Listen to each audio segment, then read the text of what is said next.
Behind the design, standard heel cup width.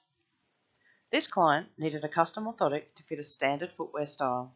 It was designed to fit the Asics Kayano sports shoe. The heel width of the shoe was greater than the foot, allowing for heel expansion for weight bearing. This was achieved with a combination of design variables. The aim of this orthotic was to fit the standard footwear and provide support and control with a custom orthotic. They used the DOLA custom orthotic service. They selected the standard heel cup width from the heel cup width section on the DOLA detailed prescription form.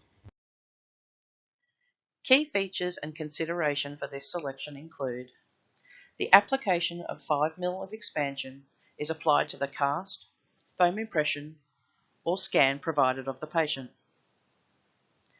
Considerations for this selection should include that the heel cup of the orthotic must fit the required footwear, that space within the heel cup is required for the weight-bearing heel. Space within the heel cup is also required for any dorsal additions.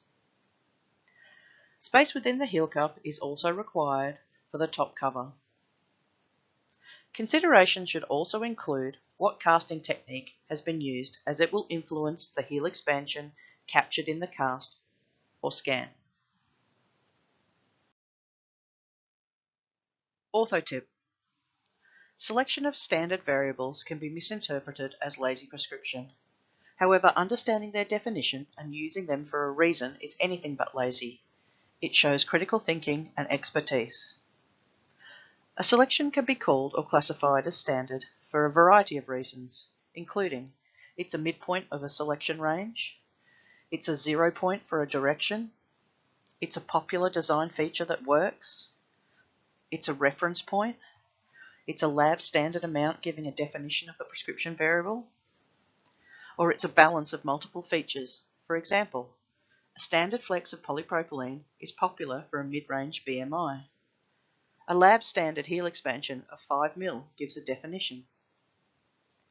A standard balance cast position is vertical. A standard shell shape is to fit popular footwear styles and dimensions. A standard width is to the first metatarsal bisection line.